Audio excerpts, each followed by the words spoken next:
প্রধান উপদেষ্টা ভাষণের মাধ্যমে স্বাক্ষরিত জুলাই সনদ লঙ্ঘন করেছেন বলে অভিযোগ করেছেন বিএনপির স্থায়ী কমিটির সদস্য সালাউদ্দিন আহমদ।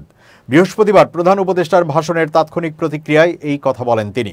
সালাউদ্দিন আহমেদ বলেন, সংবিধান সংস্কার পরিষদ নতুন ধারণা, ঐক্যমত্য কমিশনে এই বিষয়টি নিয়ে আলোচনা হয়নি। এদিকে দুপুরে জাতির উদ্দেশ্যে দেয়া ভাষণে প্রধান উপদেষ্টা ডক্টর মোহাম্মদ ইউনূস বলেন, জুলাই সনদ বাস্তবায়নের লক্ষ্যে আদেশে গুরুত্বপূর্ণ কিছু বিধান গ্রহণ করা হয়েছে। এর মধ্যে রয়েছে সনদের সাংবিধানিক বিষয়ক সংস্কার প্রস্তাবনার উপর গণভোট এবং পরবর্তী সময়ে সংবিধান সংস্কার পরিষদ গঠনের সিদ্ধান্ত।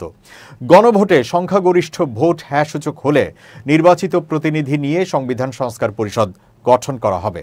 এই প্রতিনিধিরা একই সাথে সংসদ সদস্য হিসেবে দায়িত্ব পালন করবেন। এই প্রসঙ্গে তিনি আরও বলেন, সংবিধান সংস্কার পরিষদ প্রথম অধিবেশন শুরুর তারিখ থেকে 180 কার্যদিবসের মধ্যে সংবিধান সংস্কার করবে। এরপর 30 কার্যদিবসের মধ্যে নির্বাচনে পাওয়া ভোটের সংখ্যানুপাতে উচ্চ কক্ষ গঠন করা হবে। এর মেয়াদ নিম্নকক্ষের শেষ কার্যদিবস পর্যন্ত হবে। এছাড়াও ভাষণে জাতীয় সংসদ নির্বাচনের দিনই জুলাই সনদ বাস্তবায়নে গণভোট অনুষ্ঠিত হবে বলে জানান প্রধান উপদেষ্টা অধ্যাপক ডক্টর মোহাম্মদ ইউনূস। বিএনপিও নির্বাচনের দিন গণভোট আয়োজনের দাবি জানিয়ে আসছিল। তবে জামাত সহ 8টি দল নির্বাচনের আগে গণভোটের দাবি জানিয়েছিল।